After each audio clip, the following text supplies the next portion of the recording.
Hi, Xavier. Hi there. Good evening. How are you? I'm good, thank you. How are you? Doing well, thanks. Karthik, how are you? I'm good. I'm good. How are you? Doing well, thank you. Doing well. You all survived the still pretty well? Yes. Yes. It was nice and slushy, so It was indeed. It was indeed. yeah. Didn't have to shovel too much. It was nice and easy. Oh And you're yeah, a long day of shoveling actually. oh no. Yeah. Well, my workout for the day, so I was okay. Yeah. Fair, Nice. fair. Yeah. Nice. I-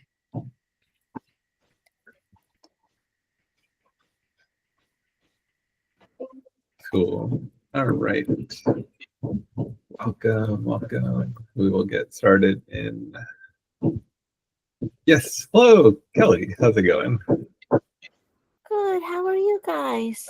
Good. Good to see you. Hello, Zach. How's it going? Hello.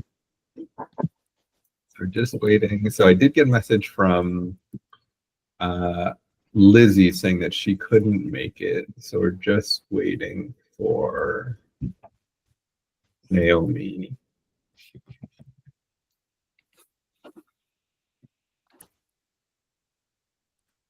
Welcome, welcome. Yes, okay, we've got quorum. So I think we can go ahead and get started. Welcome everybody to the February edition 2025 of the Multimodal Accessibility Advisory Council. I'm Karthik Subramanian, the chair of this body.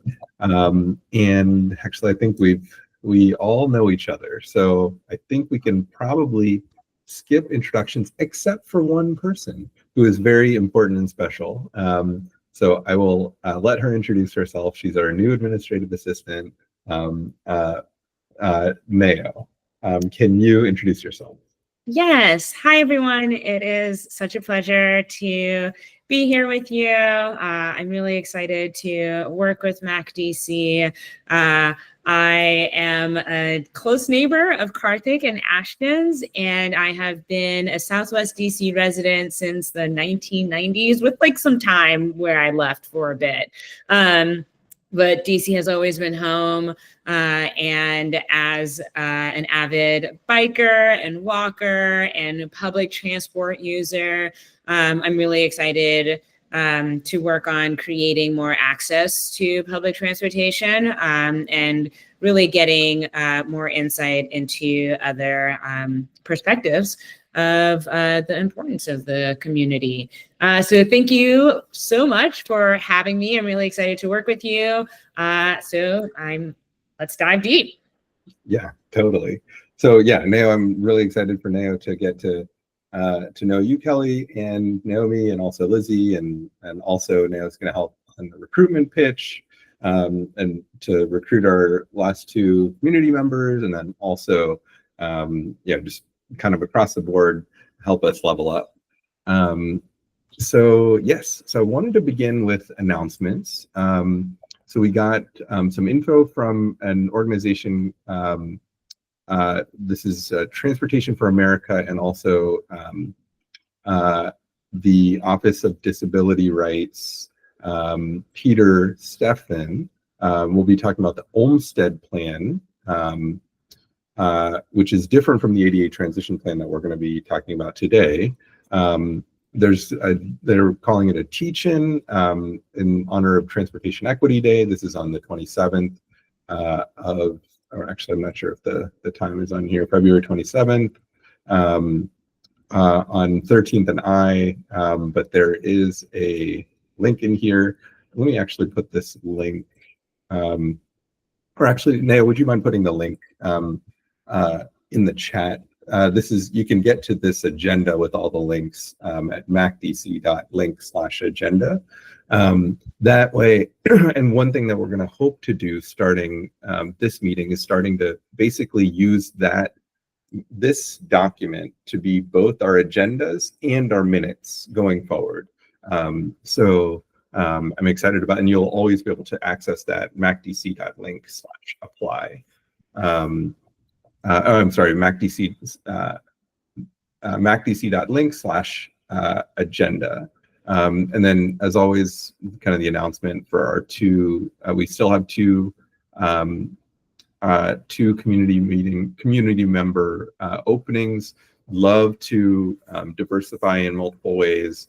One, kind of the lived experience. So, we haven't had for years have had someone with hearing impairment, and also would love to get representation across the river, Ward 7 and 8, or 5 as well.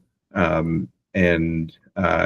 would also love to get more racial diversity on the council as well. So, yes, recruitment of new members always a priority. macdc.link/apply. One thing that we had talked about last time is starting to advertise at kind of different venues. So if we can create a flyer and post that in kind of various places, such as the libraries, in our target places, that could be cool. So Neo, if you've got bandwidth, that would be fantastic. Yes. Then we any other announcements before moving on? Or I guess I should have also just introduced the agenda. And then at any point, we can change this agenda, or kind of for future meetings, feel free to jump in with me, and just shoot me and Neo an email just saying, hey, I want this to be on the agenda, and we can easily put it on. And now too, if there's anything that you see that's missing. But what I'd love to do today is go through their announcements, which we just did. Just do a quick debrief on our council performance oversight hearing. Then have our friend Xavier from DDOT talk about the ADA transition plan, discuss a couple emails that we got, and kind of both are actually, I think, pretty important opportunities for us. And then start talking about, I've noticed one issue with our principles that I wanted to bring up. I think this is going to be a pretty quick fix. Daylighting response to the email to the letter that we got back from DDOT, and then think about future invitees. Then talk about our how we think about DDOT capital projects, and then just general public discussion. So I know we already started on the agenda, but first, any comments or thoughts on the agenda? Anything else that folks want to talk about?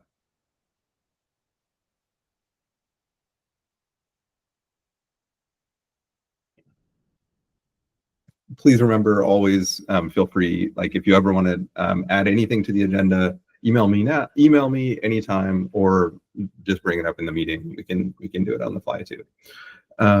Cool. Just wanted to give a quick performance oversight reaction.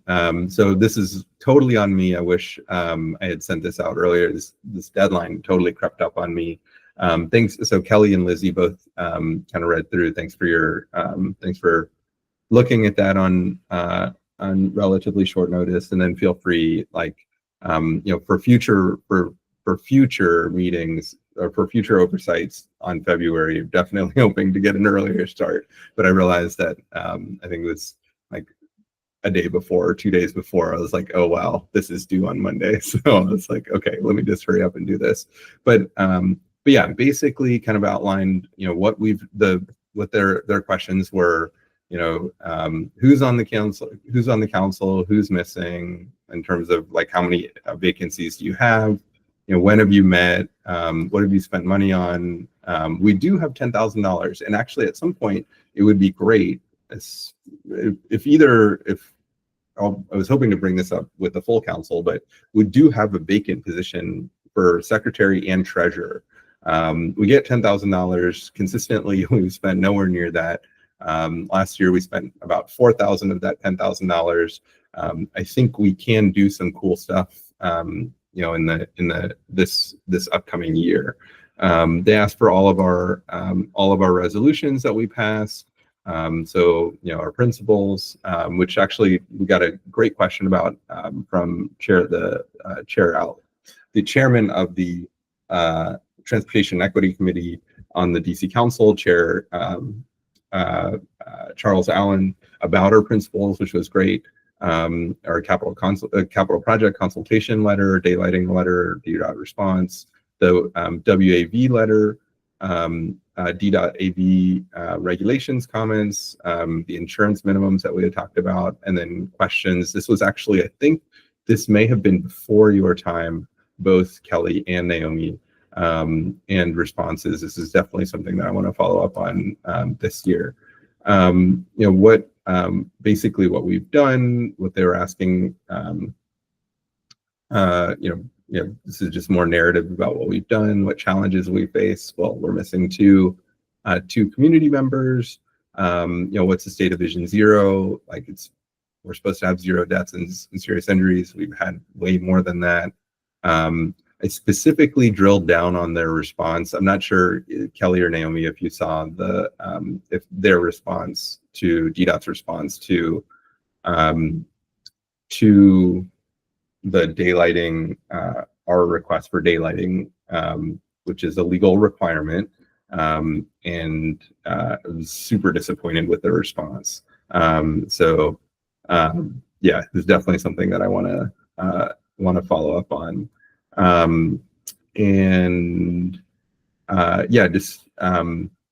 What are recommendations? So use the principles that we had talked about. Look at our AV comments. Really consider our WAV letter, and then also consider our daylighting prioritization. That was this piece, and then what are our goals for next year? Basically, expand beyond DDOT. There are other agencies that touch what we care about: DPW, DFHV, etc. Fill the vacancies, and then kind of drill down, kind of in a more data-driven way on the things that we care about, is what I had said. Obviously, this is just kind of like me just like putting some stuff on the page. We can always revisit this. These definitely don't need to be our goals, and we can add or subtract as needed. And then they lastly asked about the MAAC and our collaborations with the PAC and the Bicycle Advisory Council. Their leadership is both changing this year, so I'm definitely hoping that they can start. There was a time where Heather Foote, the co-chair of the PAC, would come to our meetings. I would love for them to start coming to our meetings, and I'll try to go, or any or all of us could go to their meetings as well. So so that was basically the written testimony. The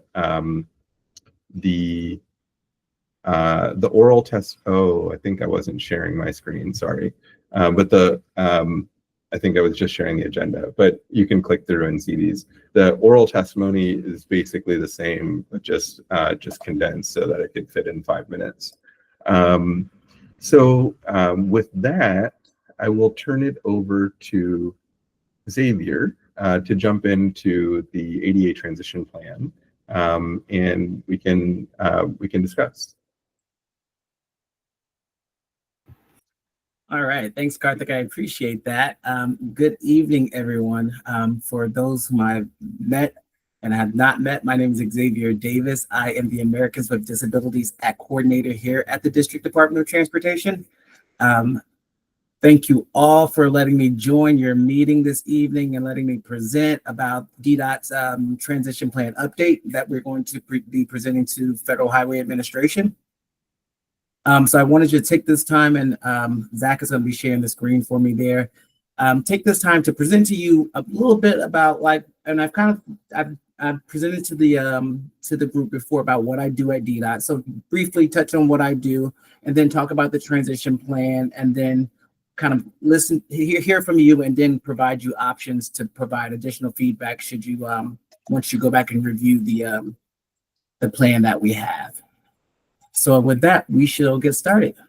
Cool.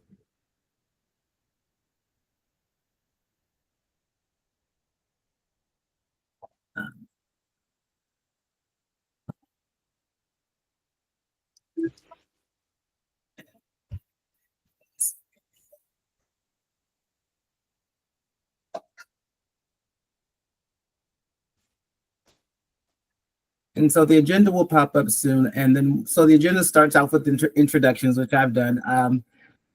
So just a little bit more about my position exactly. My position, where I'm located within the Equity and Inclusion branch here, or Equity Inclusion division here at DDOT. And in that division, we have the ADA coordinator position, and I report directly actually to Zachary Smith, the Equity and Accessibility program manager. And Zach, are we able to put that in presentation mode?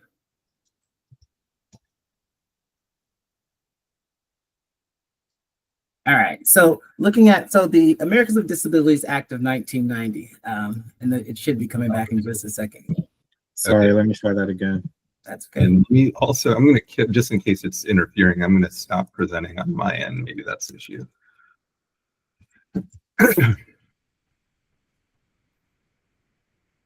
Is it showing now or no?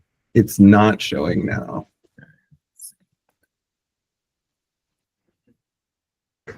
Didn't you have an issue with this last time, Zach? I feel like this. I know that keeps happening because I just have my laptop screen. Let's see what I can.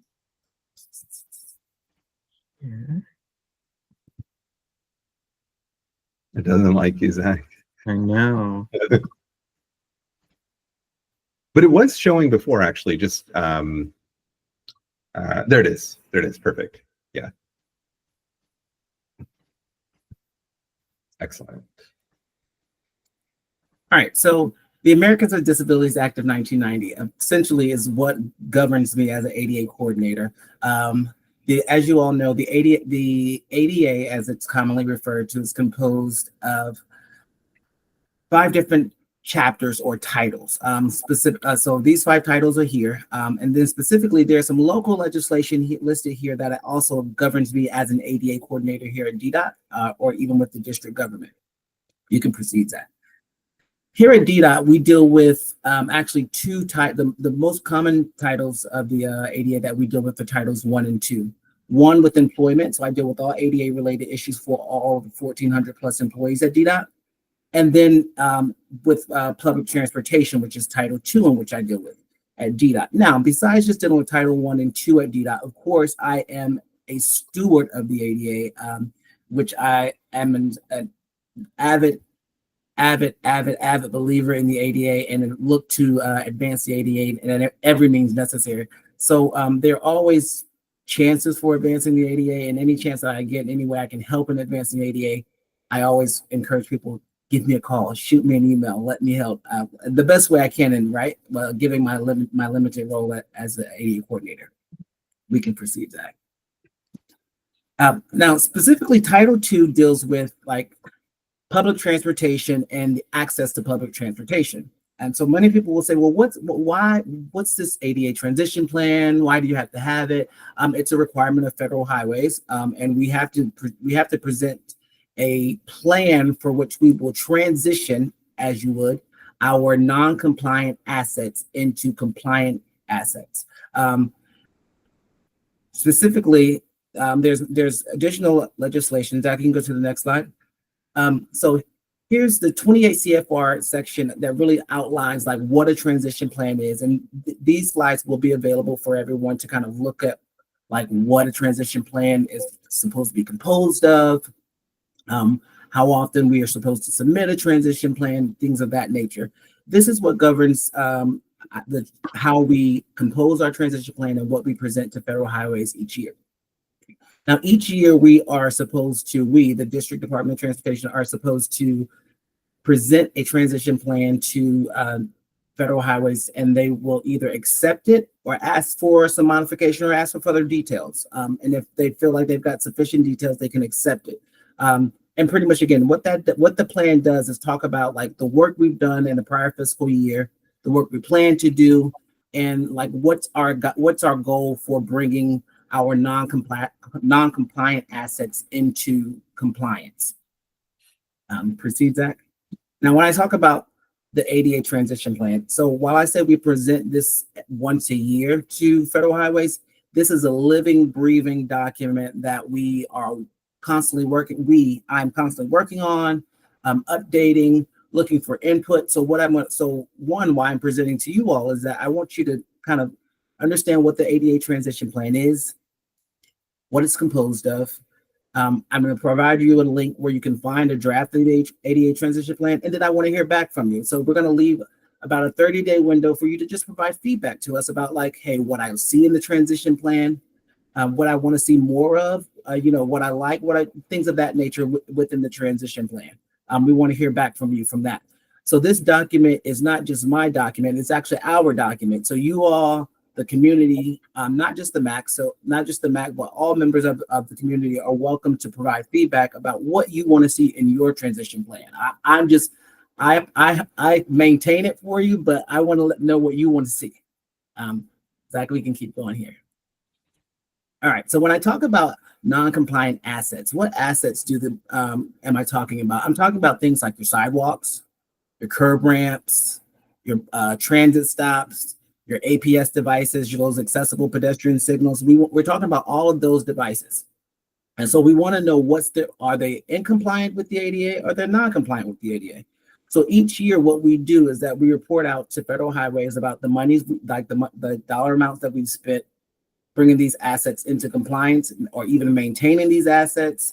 And then what's the plan for the next fiscal year to continue to move these assets forward. Next slide, please. All right, so you're going to see a couple of charts within our transition plan. Again, I'm going to provide a link for you for the transition plan that you all will be able to look at the draft and really go through it. But you're going to see some things in there, and I wanted to point them out because they can be a little like intimidating, if you would. So you're going to see a graph that looks like this, and you'll see that it talks about all the number of devices or assets that the district has brought into compliance during the fiscal year. What you can see is this graph kind of outlines from fiscal year 19 through 24. So in 2016, DDOT did what, as you would call, an inventory of barriers. An inventory of barriers they inventoried all of DDOT's assets, all of these things here to see what's the level of compliance, or if they're compliant or non-compliant. From there, we've been updating each year to see what we're doing per fiscal year. Now, what I want to point out, what's noteworthy for fiscal year 24 is that you're going to see within our ADA transition plan is that for sidewalk miles, DDOT spent an estimated $22.5 million in improving sidewalks and removing barriers within the sidewalks in the public right-of-way. And then our transit signals team spent an estimated $500,000 alone, apart just updating like APS devices and bringing those assets into compliance. The sidewalk numbers that you see are aside from the actual sidewalk gap program that's separate from that program. Only completed 1 mile of sidewalk last fiscal year. There were a couple of contractual issues that the program ran into, but moving forward, FY25 and beyond, that program actually looks to produce at least 8 miles of sidewalk gaps per fiscal year. So that sidewalk gap numbers are not included in the 52 miles that you see here. Karthik, please. One thing that would be good to see is basically the denominator, like a cumulative number and the denominator. Sure, exactly. Let's see that next slide, if you would. Yeah, exactly. This is exactly right. So you're going to see that. So you're going to see these slides within the transition plan, and you're going to see like total number. And I would say is that sometimes when we look at the total number of assets of compliance and non-compliance, it does look like, wow, you didn't do a lot of work. And I would say I beg to differ. DDOT is actually doing a lot of work bringing assets into compliance. And there is the biggest hurdle that stands in our way of bringing more assets into compliance faster is really money. Budget. The funding to continue to bring these assets into compliance is what probably stands in our way. The other caveat that you're going to notice within our transition plan about this number here, like I said, this inventory of barriers was conducted in 2016. It's a bit outdated. What I found is that we did this inventory of barrier. However, we weren't actively updating this inventory list within our own systems. While now individuals may have been keeping single lists, I can't give you the 100% the accuracy of this list because of the data set, how old it is. So what we're looking to do now is to do a updated inventory of barriers that will actually be public facing. An inventory of barriers that will be public facing, and that should be updating in real time, if you would, as they're being updated, so that we don't have this issue of a lag in data input. So that's what we're working towards now with the inventory of barriers. Got it. Do you have a sense of when that new inventory is going to be done? So, I would like to, hopefully a great portion of it will be completed by the end of FY25. Budget again is the number one factor that has been prohibiting the capture of this data set. We've been looking to acquire the technology to do this inventory. Because other than that, it's really just boots on the ground, and I'm only one ADA coordinator, so I could do it, but it would take me a couple of fiscal years to get the whole district done by myself, along with all the other responsibilities. Right. And so there's data that could capture this for us, but we're having some, budgetary issues and constraints, but we're working through them. I am very optimistic about our plan to kind of work through these budget issues and really and be able to get something. Some real tangible data by the end of FY25. Got it. And so one question I had is, do you have a sense of, at the current pace that we're going, when will we get to compliance on these various things? I don't have that number offhand. Now you'll see within the transition plan. I don't want to, and I know it's in the transition plan draft. But it seems like it's a much slower rate. So if we look at from last year to this year, we only moved I think it was about 35%. We only moved to about 35% more into 35% more of assets into compliance. So it seems like at a slower rate, but those breakdowns you'll find within the draft, and you'll see that. I just don't want to quote. I don't want to quote the wrong numbers. Or maybe just I'm just trying to get a sense of is it more 2026 or 2056? Do you have a sense of what that is? It more a 50-year thing or a 50-year thing? It's more than it's gradual. So it really depends. At the rate we're going, it certainly be a rate of more like 15, 20 years to bring all assets into compliance. However, if a shift happened and there was more money in the budget towards this could happen sooner. Yeah. Cool. Yeah. I mean, that's something that we can advocate for. I mean, this stuff really matters to us. Cool. And then the other question that I had, and actually, so feel free, Naomi and Kelly, jump in at any point. The other question that I had is that this sidewalk miles, also, so it's not just the gaps, but also I caught some of the testimony, I think ADA defines a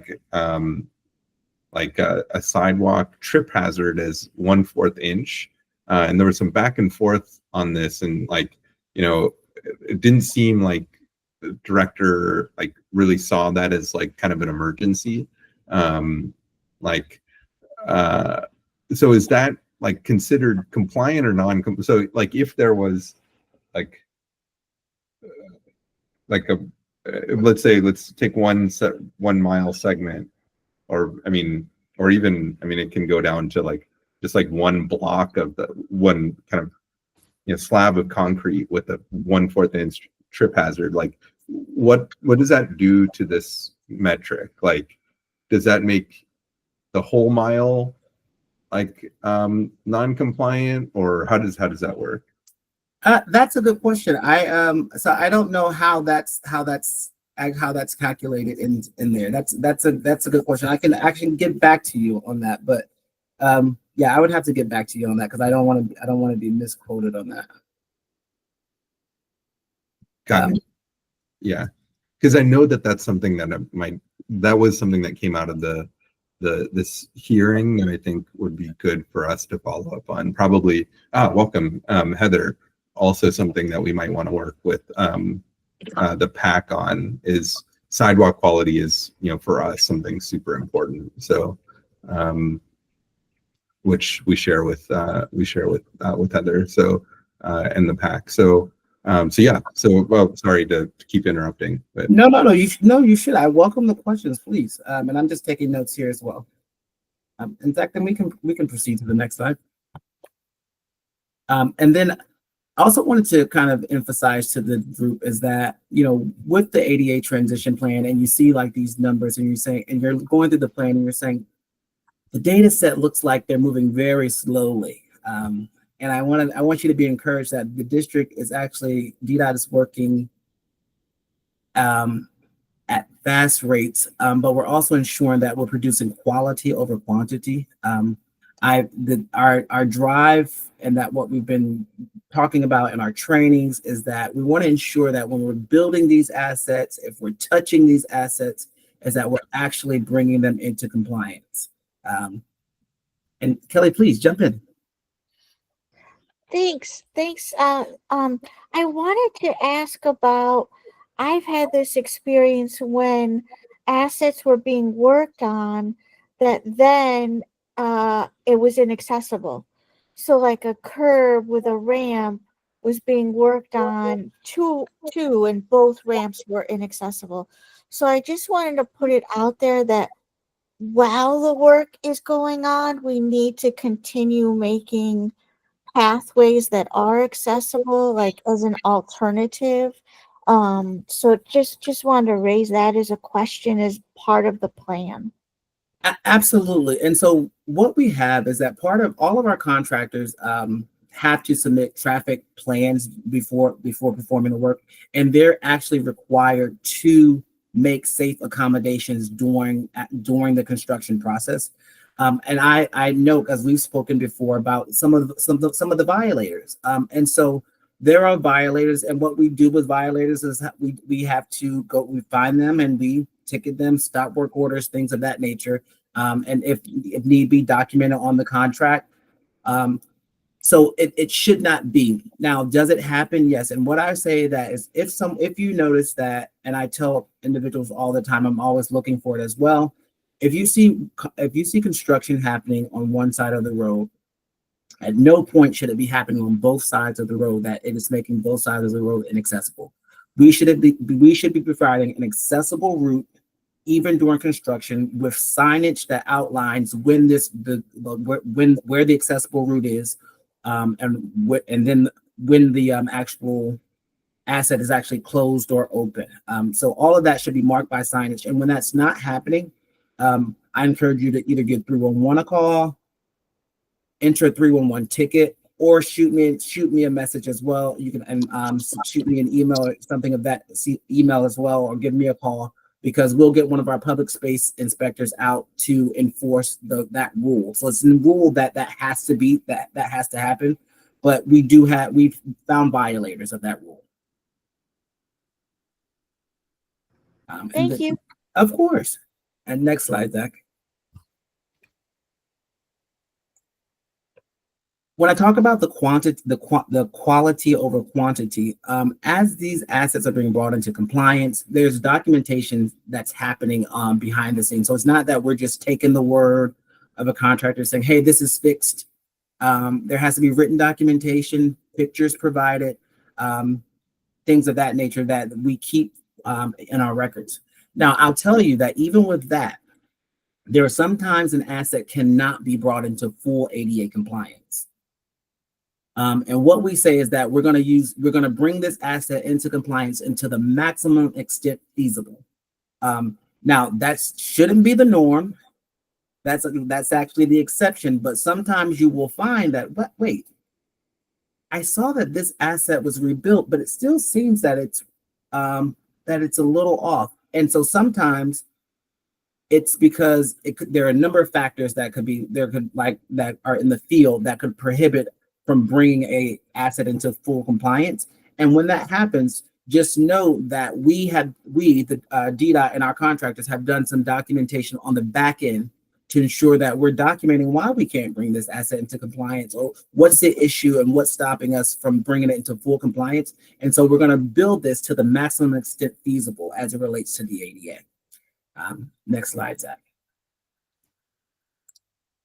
Finally, and then again, these slides will be provided to you, but you're going to find a draft of the ADA transition plan at this website here. You're going to find my draft. You'll see some parts of the draft that say update in progress or updating soon. Those things, that means an update is coming. I encourage you to go through the ADA transition plan, the update, review it. If there are things you like about it, send us your feedback. So you're going to see the d.ada.dc.gov email address. Send us your feedback there. Tell us what you like, what you want to see more of. Just give us your thoughts about the transition plan. And we want to hear from you. Again, we're going to leave this draft up for 30 days for your feedback. We'll take that feedback and then we'll continue this kind of outreach, continue to talk about this document. And I would say, if as you go through this transition plan, it doesn't have to be just once a year that you want to hear from me. If you want to hear from me more about the transition plan, and I would love to come back and speak more. If you got questions about things or you want to raise questions, I'd love to come back to present more. And then with that, I just say, if there are any questions, I'm happy to oblige. When do you need feedback by, and can you include that in whatever you send us so we can meet your deadline? Sure thing. So I'll include it, but I'll include it on when you receive the documents. So we'll leave this document up for 30 days. So a 30-day feedback process. So just within the 30 days, but I'll put the exact date on the when sending over the slides.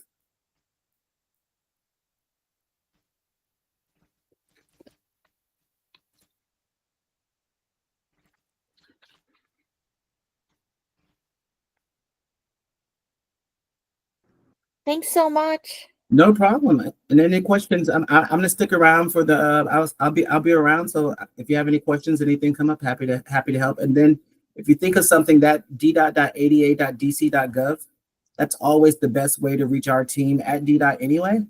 So beyond your feedback that you're going to provide, you can always use that email address. Yeah, so I'm just looking at the document now. Thanks for sending this. This is we'll definitely get you some comments. So basically 30 days from Today. Today. Okay, cool. We'll definitely take a look. One question that I don't see, is there like a map anywhere of compliant or not? There are a couple of links to, like, when you look at the site. So you'll see the link to like the paved DC for like the sidewalk miles that were completed. Yep.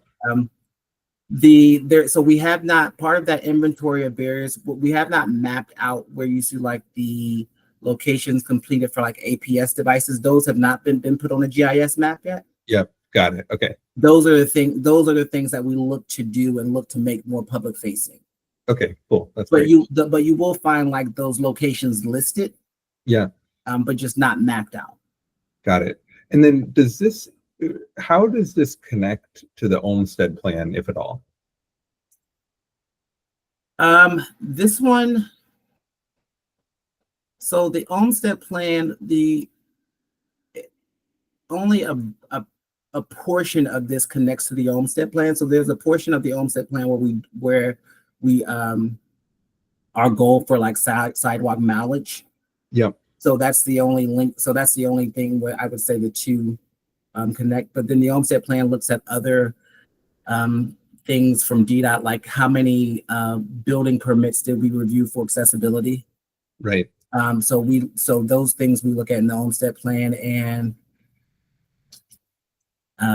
then we talk about I think our current Olmsted plan, we discuss DDOT's goal of starting a accessible parking program outside of the CBD. That's also something that we're looking at in the Olmsted plan. So they're kind of like two separate things, but the only two that kind of cross over is just the sidewalk knowledge. Got it. Okay. Got it. Okay, cool. Yeah, this is great. So I think, yeah, we'll dig into this. Yeah, Heather, please jump in. Yeah, go for it. I'm not sure. I don't use this platform too much, but does ADA address any of the issues of mobility during snow? I've been trying to track down, there are like 5 agencies or entities. One is the National Park Service, responsible for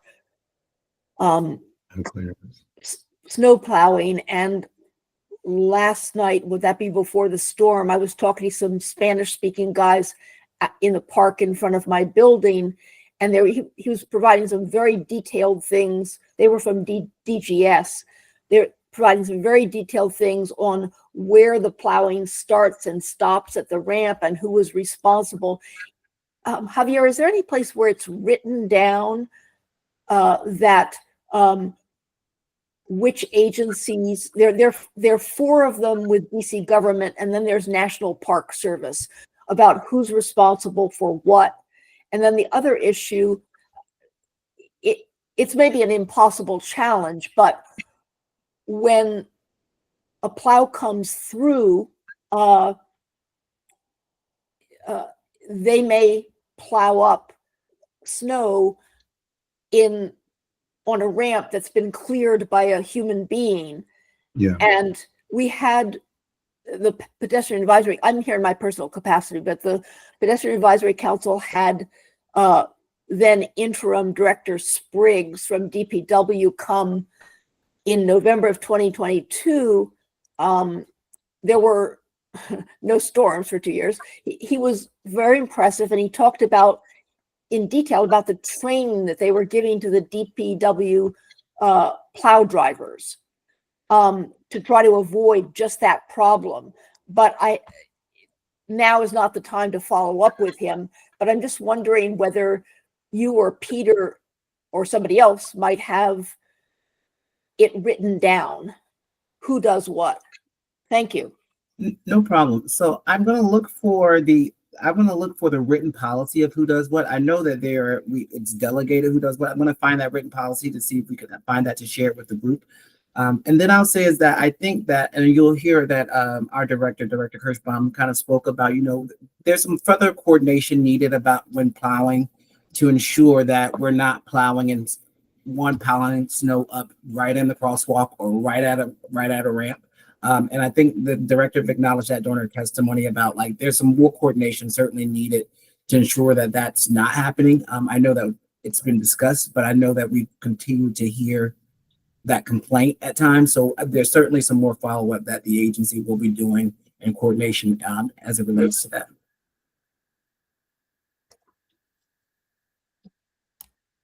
Thank you. Of course.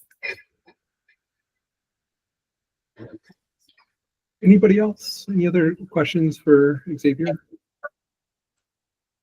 Go for it.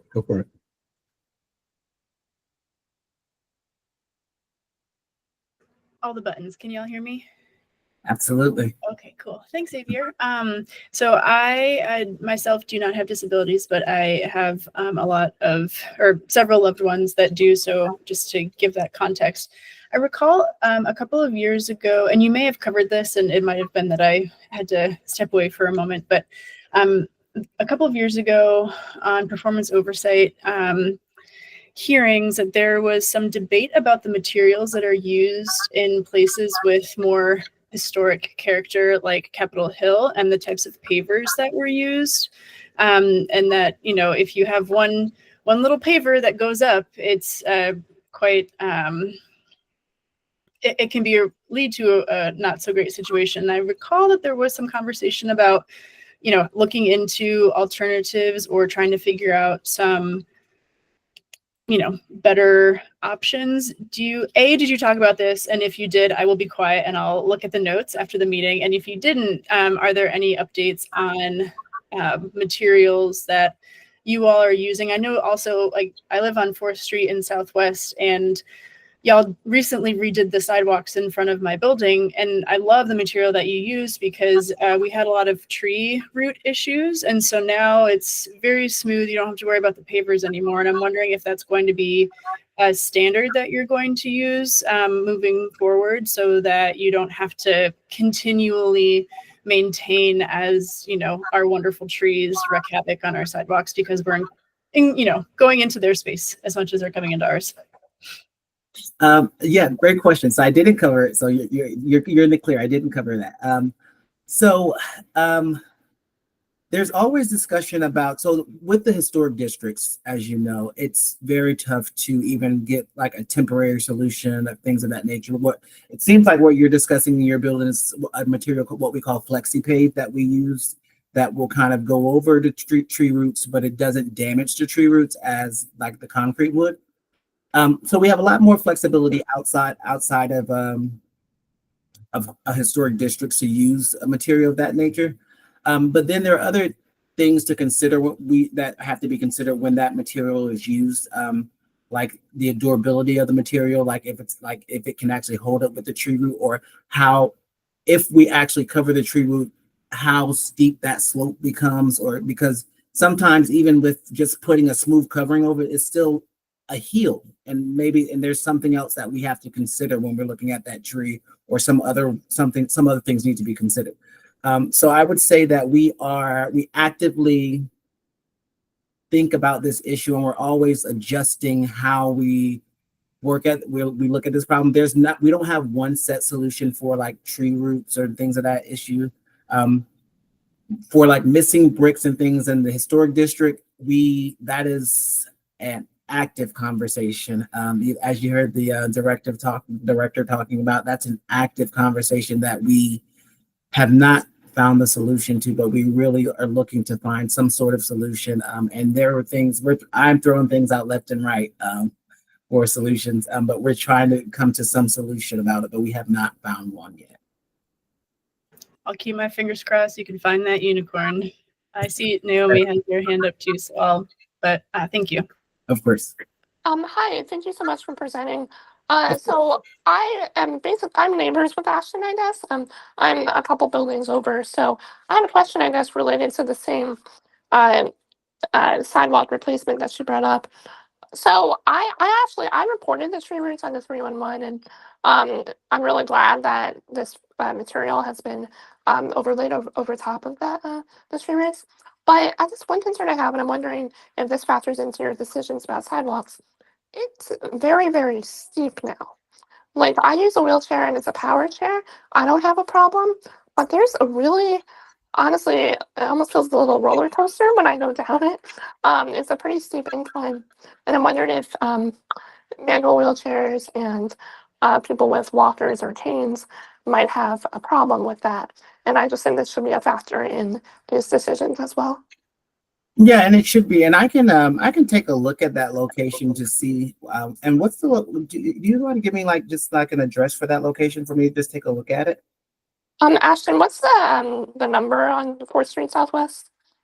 Perfect. I just popped it in the chat, 804th. Yeah. Yeah, I can take a look at it, but so those things should be taken into consideration when we're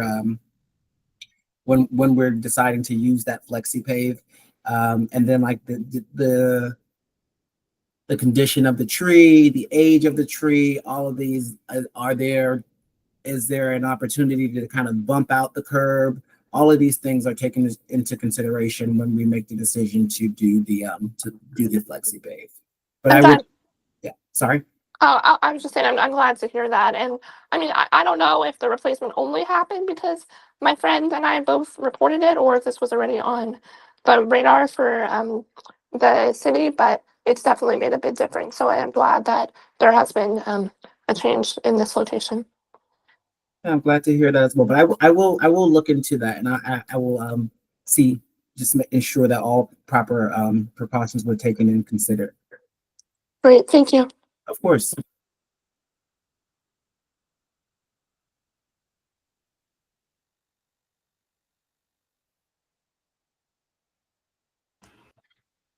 Great. Anything else for Xavier? Okay, great. Well, thanks so much, Xavier. We really appreciate it. Of course, and again, the DDOT.ada.dc.gov. If you think of something, questions come up, please feel free to use that email address. Perfect. Cool. All right. Excellent. So moving on, actually, I think it would be great if we can. Is there someone that? So yeah, it would be great to provide comments on the transition plan. Is there someone that wants to take point on the comments?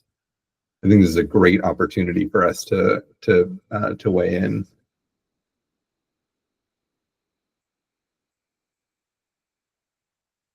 There are too many volunteers all at once. I can't. I was going to say I'm happy to collect all of everyone's notes and put it together so that we can put our comments collectively.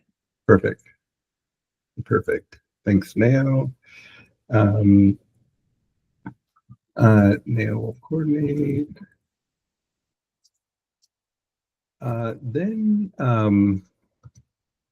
So yeah, just email your comments to Nao. Longbridge Community Advisory Group. We got an email from the Longbridge Community Advisory Group, or Longbridge Construction Group. I think it's the Virginia Passenger Rail Administration. They're building a very long bridge, 1.8 miles, I think, primarily for for rail travel, but there's also 2 big pedestrian bridges as well. They are hoping that some or all of us will attend their community advisory group and potentially be on this group. Anybody interested in representing the MAAC for this group?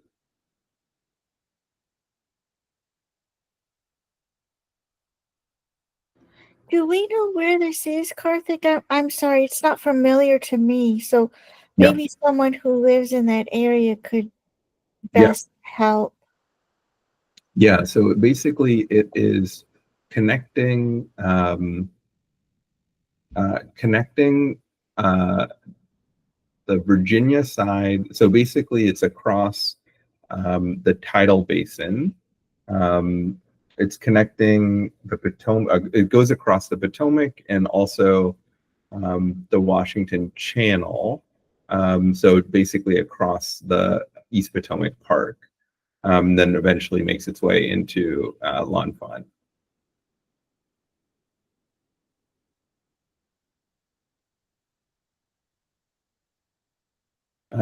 But this was of interest to me, so I'll take this. But if there's anyone else, we'll also send out a reminder. But yeah, so I'll respond. So Zach got this email, forwarded it to me, but I wanted to offer this to everyone else before. But I will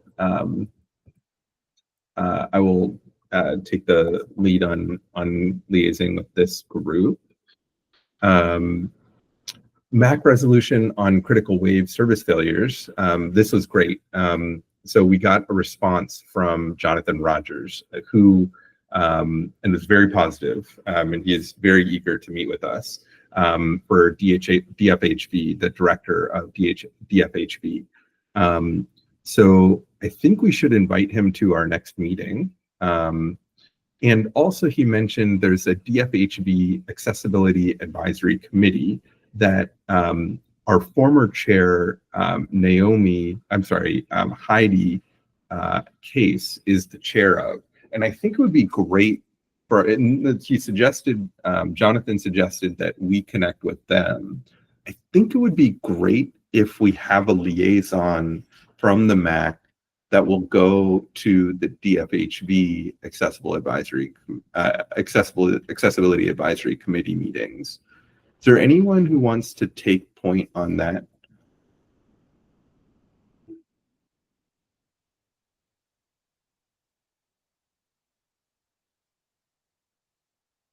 Naomi, any interest? Because especially this is your, you pushed forward this letter, which I think was great. I'm feeling a little overwhelmed, like with the job search and everything right now. I don't really want to take on extra commitments if that's okay. Sure. Hey, Karthik, I had been going until recently to those meetings. Yep. I'm happy to attend. I would, if we respond to Jonathan with that, Yep. I am interested in how we can make those meetings actually productive. Oh, interesting. Sorry, I'm just going to be really blunt and say I've been hearing the same things there for 5 years. Okay, got And it. that's why I stopped going because no progress is being made. So I'm just going to be very, very No, I appreciate critical. I didn't. So actually, I don't have any. I didn't have any background on this. So it's only if this is gonna move the ball forward. Right. So I think we can. I just wanted to throw this out. But I think it does make sense probably to take Jonathan up on this and have him come to our to the next meeting, or if he can't make the next one, the following one. How do folks feel about that?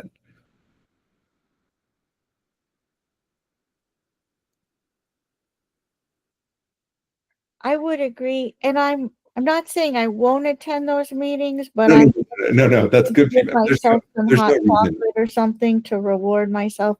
But if we could, if maybe the MAAC could influence, hey, let's improve the quality of these meetings and report metrics. And if you do not meet them, do something about it. That would be great. Yeah, cool.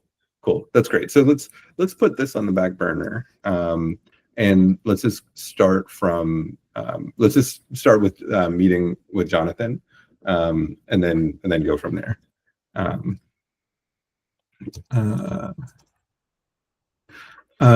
Okay, so the principles. So we got a great question from from Charles Allen about the principles, and specifically asked why these were number 1 and number 2. I think he agreed and just wanted us to articulate why sidewalks and transit lanes were the kind of most important things. I think that was basically a softball question. I think it was great. But when going back through this again, what I realized was that we have not. So these were our principles for arterial space usage, so street usage. So we don't put in here anywhere general travel lanes, so or a general car lane. And I think we probably should, because basically what we're saying otherwise is that you could have a street with no ability for a general car to move. So I did want to fix that. Because no one else had pointed that out, or it wasn't if you must. So I do want to fix that before someone does point it out. So I wanted to kind of figure out where we could put this anywhere. I mean, I feel very strongly that it should go below. It should go below number 3 and probably number 4, but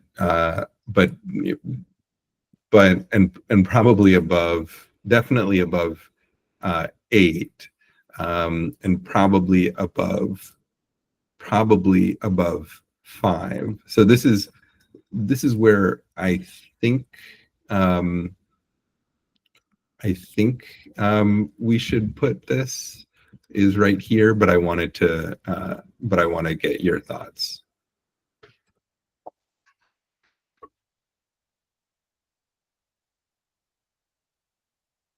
What do folks think? Basically, just kind of to bring up the problem again, we don't have, theoretically what we're proposing is, what we're saying is that an arterial street has no motor vehicles other than transit, which, I mean, I guess in some cases that would be pretty fantastic, but probably in most cases that's not ideal. So yeah, just trying to figure out where we can put a kind of general car lane in this prioritization.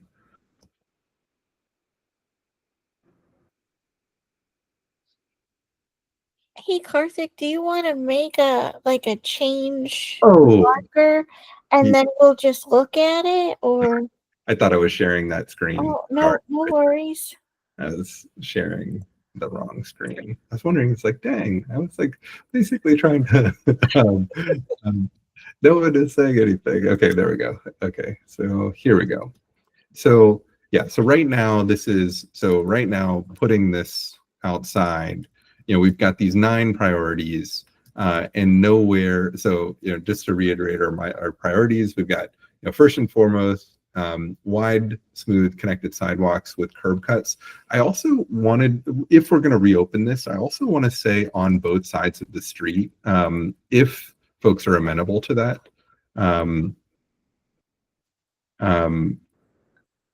Yes, that would be a huge improvement to some areas. Perfect. There's only one side. So that's one proposed change. Then dedicated protected lanes for public transit. Also at this point, we didn't mention it being 24/7. And that's also a change that I would propose as well. So basically that they're always there. And then ADA pickup and drop off zones, I would say exclusively for disabled users. I think that's self-evident, but like while we're making changes, I wanted to propose that as well. Yeah. Then protected bike, scooter, and I know there are sometimes power wheelchair users who use these lanes sometimes because the sidewalks aren't great. And I thought it might be good to call this out specifically, so it's not just protected bike lanes, but it's also like micro mobility lanes that would include power wheelchair users. Maybe make a note there when sidewalks are inaccessible or something like that. Yeah. And especially when sidewalks are inaccessible. Yeah.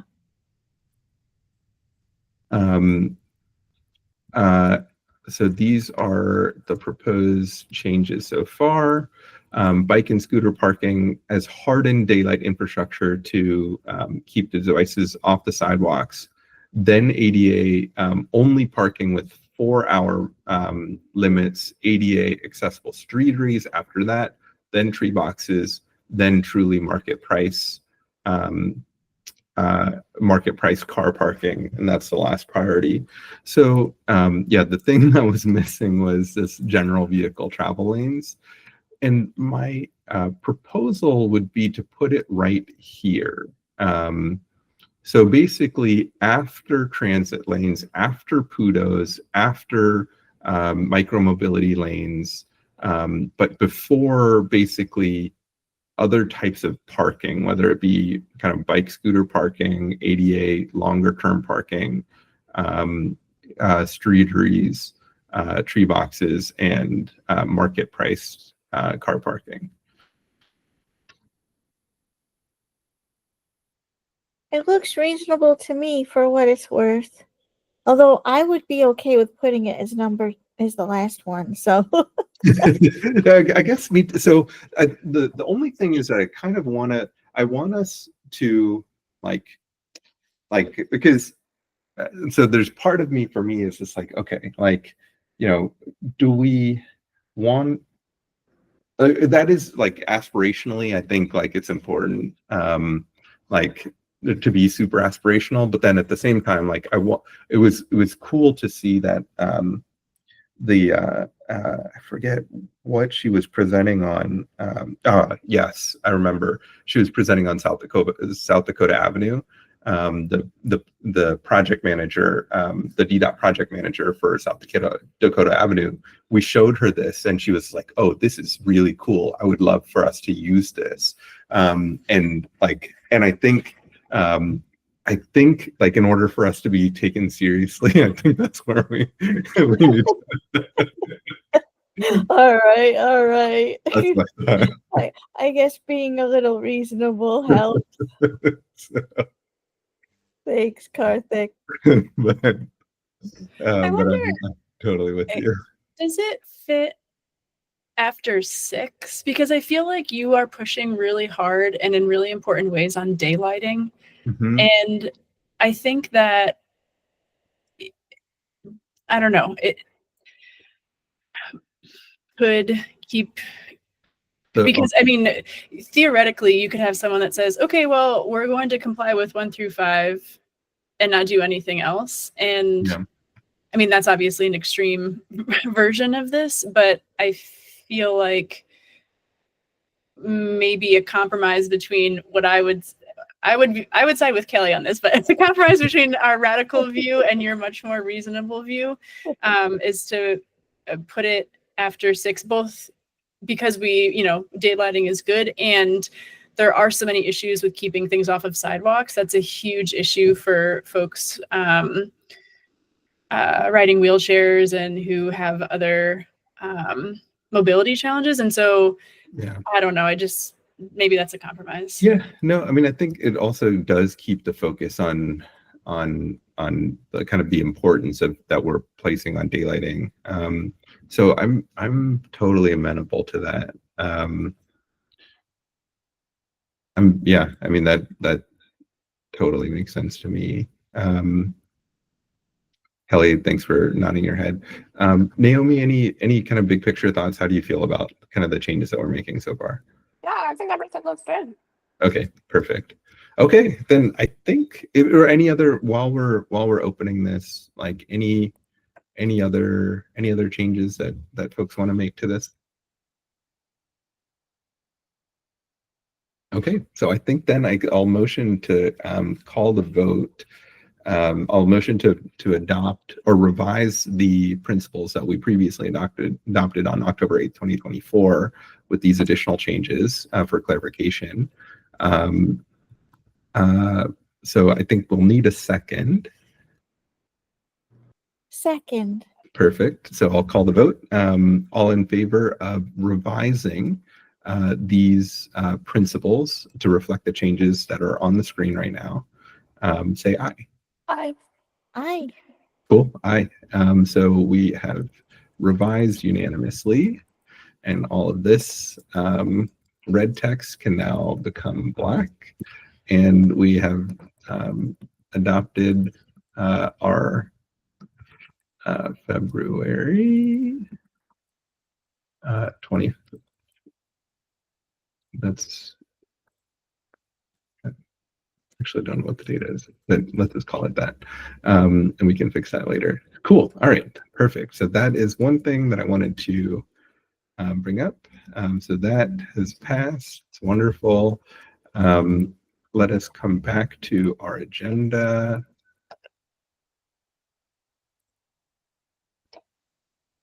Back to our agenda. There we go. Nope, that's not. Sorry, apologies. That's not the agenda. This is the agenda.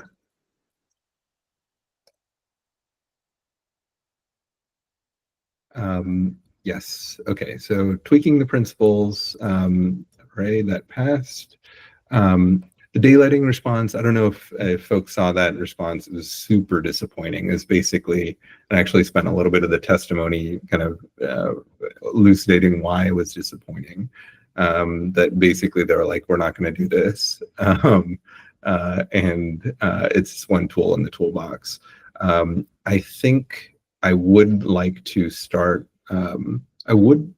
I want to explore, one thing that I've been thinking about is like maybe exploring a website where we can basically like allow people to submit a ticket to basically take a picture and say this is not accessible, or I'm sorry, this is not complying with DC law.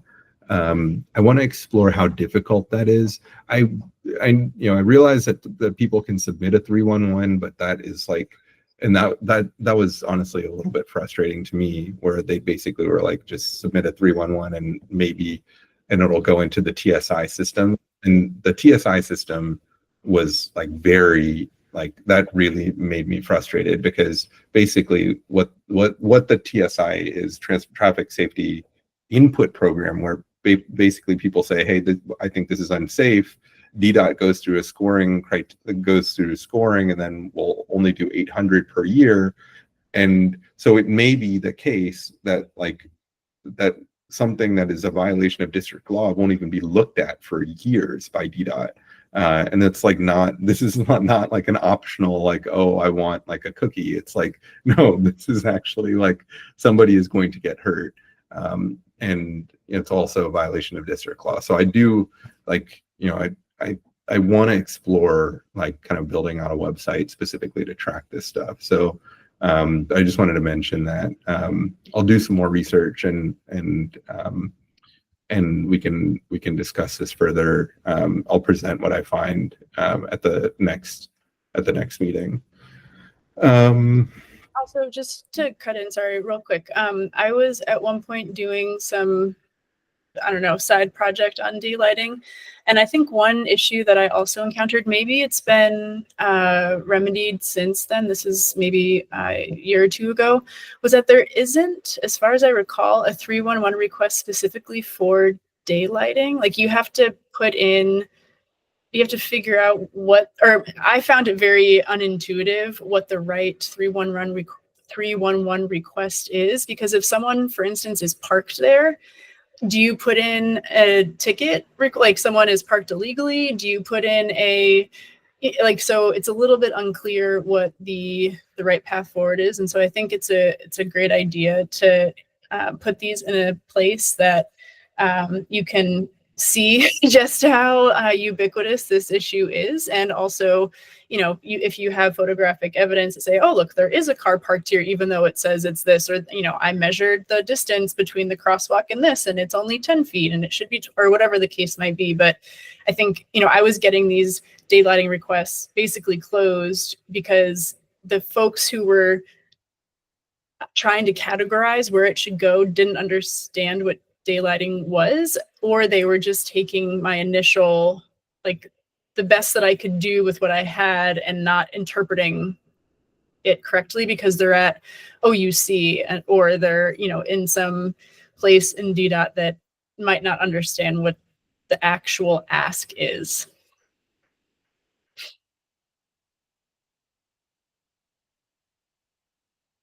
You're on mute.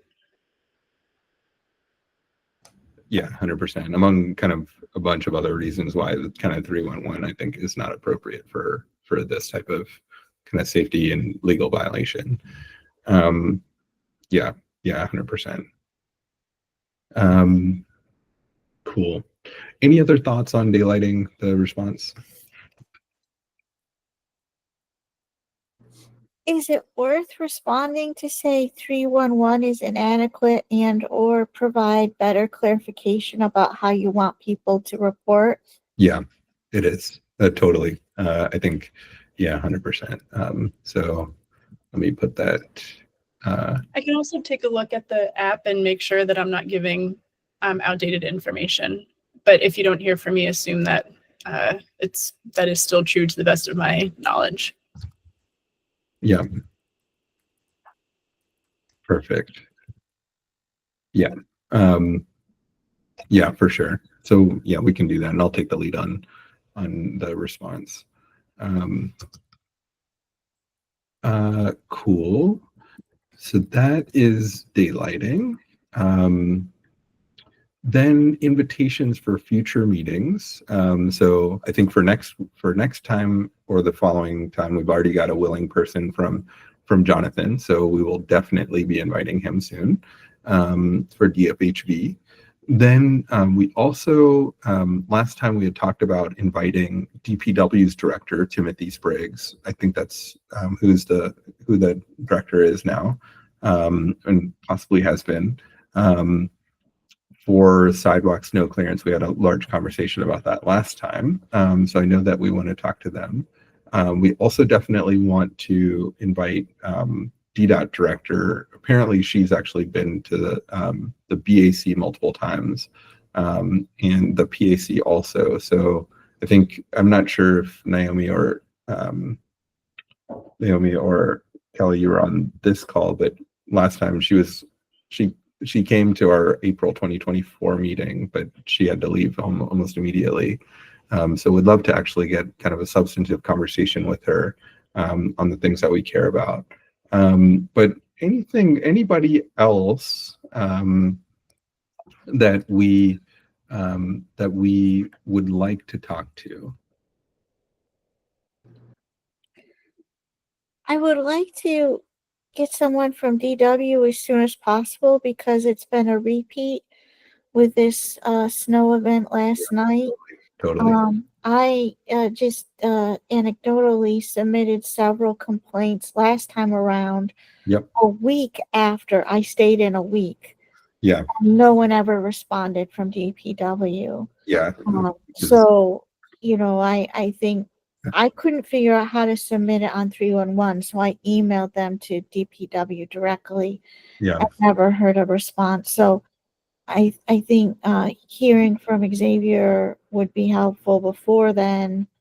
And then, and if the director wants us to kind of put some questions together, Naomi sent me a bunch of photos as well. So, we have, and Lizzie did too. Yep. So we probably have like a lot of photos. 20 plus photos we can share about how many problems there were with snow clearance, especially on ramps, and like days and days, and also properties that are responsible for their spaces that weren't doing anything. So, yep. Anyway, for what it's worth. Yeah, 100%. So I know, Zach, you reached out to, go for it, Zach. Thanks.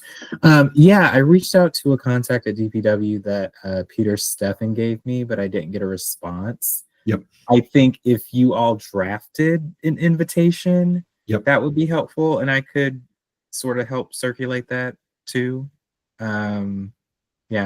Just to make sure folks understand what the ask is. Yeah. I can take a stab at that and circulate it to this group. That'd be great. That'd be super. And the director of DDOT, she's looking at her calendar for either April or May. Perfect. That's wonderful. That's wonderful. What are there other folks? So another one that comes to mind is MPD, like especially around crosswalk, around crosswalk compliance. So like, I know they resisted traffic enforcement for a while, but I think just making sure that people respect the crosswalks, like when people are trying to cross, that's something that that I've seen a lot of times where just like people are just not stopping for, at crosswalks, and it's like, how do people actually cross the street without taking their life into their own hands? So I think it would be cool to invite the MPD chief, is kind of another one. And then there was a while ago, this was actually also before your time, Kelly and Naomi, but we had actually, with Heather actually, and folks from BAC drafted a joint statement on getting the most reckless drivers off the roads and trying to identify them. And I think DMV could be a partner in that endeavor, because I know they have that data. So I was thinking that we potentially could explore that with the DMV director as well. These, I think I would like to have kind of a larger conversation. I think these will take a while to actually get. So this would be, probably in the summer, but I think between now and then, I think we can have a conversation about enforcement of basically getting stopping people from doing bad things and or at least preventing them from causing damage when they do bad things, or when they'd like to do bad things like speed and kill people. So that's something that those are a couple other folks that I think would be great to invite. But anything else or anybody else that comes to mind? Obviously, we can make this a running list, but Hey, Karthik, a couple ideas. Can we invite Peter Steffen back totally. after his event? Because I can't make it, and I would love to hear how it went and what he's doing and how we can support. Yeah. And then the other idea I had was I think we had someone present from Metro Access.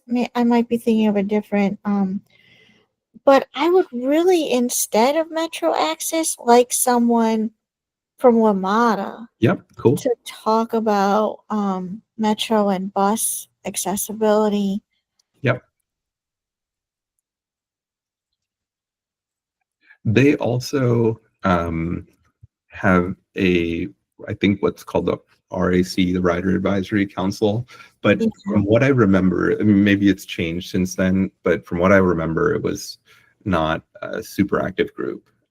It may have changed. Last time I checked was like 5 years ago, so it may have changed. But yeah, but I think that doesn't stop us from inviting the CEO of WMATA to talk. Yeah, that'd be helpful.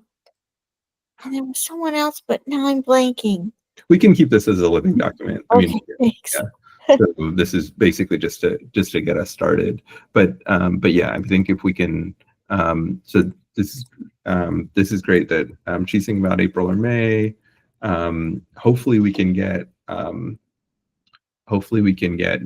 Jonathan in for March, and then or if we can get Director Spriggs. I think they're kind of equal importance. So yeah. So yeah, I think we can. Well, we should. I think we can move on, Director,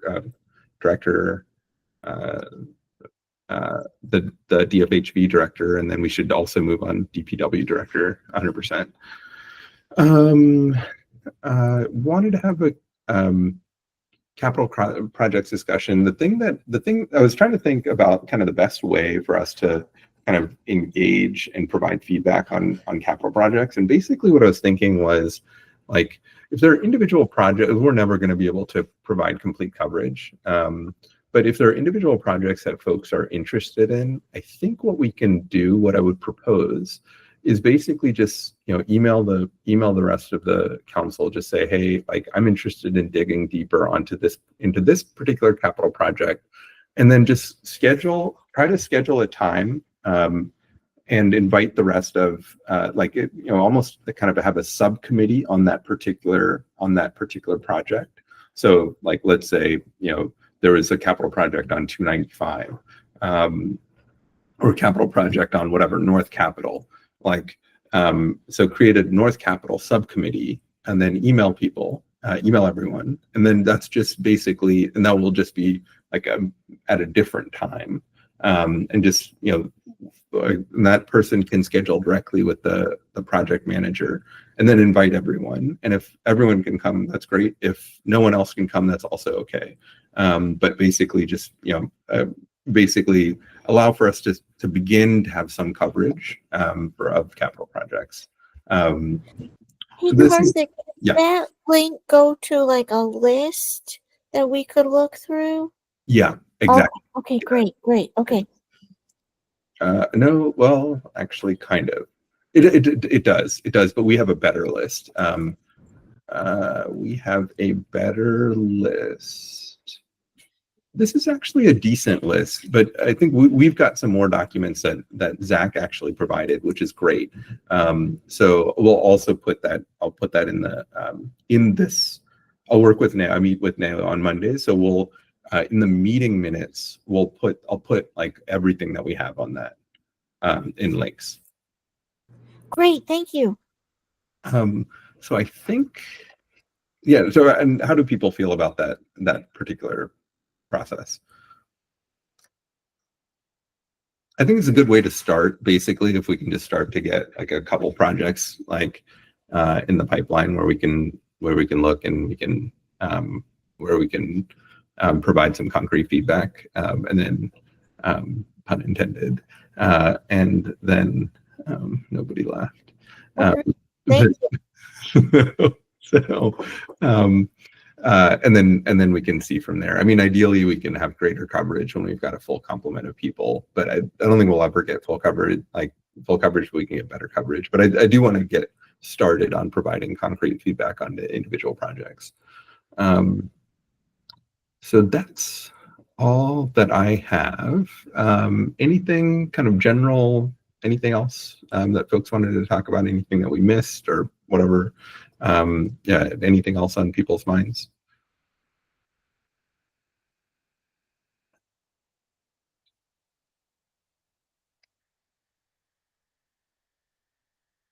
Have you had Rick Burt come?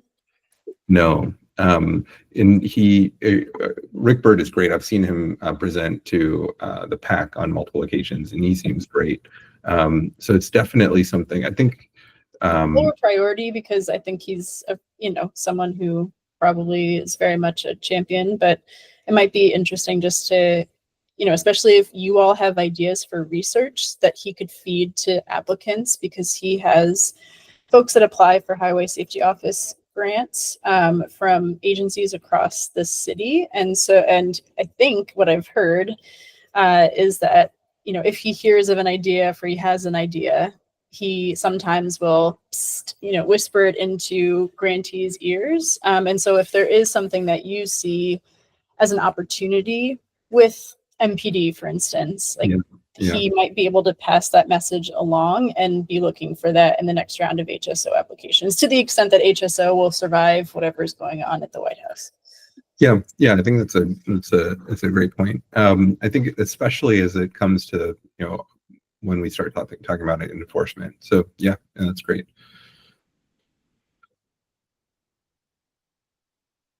Anything else? Anybody else? All right. So I think then going once, going twice. All right. So then I think we can then adjourn our February meeting of the Multimodal Accessibility Advisory Council. Really appreciate everybody's participation, and we will reconvene the second Wednesday of March. Yeah, thanks everyone for a great meeting. Thanks all. All right, thanks everyone. Stay warm.